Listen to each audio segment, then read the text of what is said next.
Dragging along and thinking of all the dreadful things that had happened, John had walked about halfway home when he heard the cheery voice of his father. "Hello, hello," called Mr. Midas, crossing over from the other side of the street. He was on his way home from the station. "You left the party rather early, didn't you?" "What?" Mr. Midas had just seen the patches and streaks of chocolate that were drying on John's face and on his clothes. "Good gracious," he said. "No wonder you left the party early. How did that happen?" John burst into tears. It had all been so awful, but now he could tell his father about his terrible day. He stopped crying and only sniffed a little now and then as he told the whole story, about taking the coin to the candy store, about buying the box that had turned out to only have one chocolate in it, about the toothpaste, about breakfast, the gloves, the silver dollar, the pencil, the lunch, the trumpet, and finally, the apple ducking water. "Wait, you mean to tell me they really all turned to chocolate?" Mr. Midas asked. "You sure you didn't imagine some of this?" "Oh no," John assured him. "Well," Mr. Midas said, still looking doubtful, "we're only a couple of blocks from that candy store of yours. Not that I've ever noticed one there. Suppose we stroll over there and ask the man whether his chocolates always do strange things to people." It's on the next corner," John said, recognizing some of the houses on the side street. Not the next house, not the next house, not the next house," he said. "But—" John's voice faded into silence. The corner where he had found the candy store was nothing but an empty lot. Flat open ground littered with a pile of rusty tin cans and broken bottles around a splintery old sign saying "For Sale." Said Mr. Midas, frowning anxiously at John. I think we better pay a visit to Dr. Cranium before we go home." "That's where the store was, though," John protested, beginning to cry again. He had shed more tears in that one day, it seemed, and certainly eaten more chocolate than in all the other days of his life put together.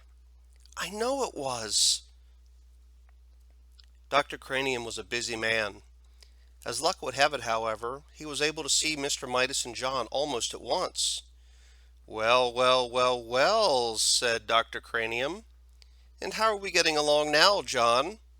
Have we cut down on our candy, eh?" "How do you do?" John responded dully. "Apparently he's had a bad day, Dr. Cranium," Mr. Midas said. "Trouble at school, you know, and a little accident at a birthday party. What I'm worried about is that he keeps saying that everything he puts into his mouth turns to chocolate." "That's no more than a nursery fantasy, I'm sure," Dr. Cranium said to Mr. Midas. "Well, John," he went on, looking down with a smile, "suppose you tell me in your own words what the matter seems to be." "Well, everything I put into my mouth turns to chocolate," John explained. "Everything I eat and everything I drink changes into chocolate. I'm thirsty and I'm getting a pain. A bad one, I think." Dr. Cranium sighed patiently and invited John to open his mouth and say "ah." "Ah," John said. Dr. Cranium peered into John's mouth briefly and gave a low whistle of surprise. "This chocolate eating simply must stop." He went to a supply cabinet. "I don't think there's any time to be lost," he told Mr. Midas. "I'm going to give the boys some of my own special compound. Dr. Cranium's elixir, I'll call it. It never fails." Dr. Cranium selected a large bottle from one of the cabinet-crowded shelves. He removed the top of the bottle. He got a spoon from another shelf. He filled the spoon with an oily greenish-yellowish medicine that had yellowish-reddish lights glinting in it.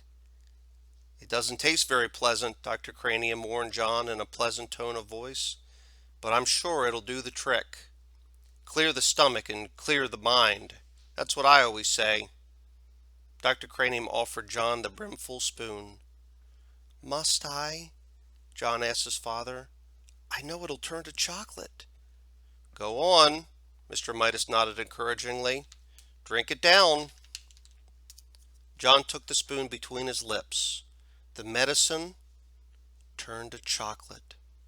The spoon turned to chocolate. John choked and spluttered, and chocolate syrup spurted from his mouth. Dr. Cranium dropped the spoon in alarm. When it struck the white tile floor, the chocolate handle snapped into several pieces. Mercy, said Dr. Cranium. I've never seen anything like it. The boy's whole system seems to be so chocolatified that it chocolatifies everything it touches.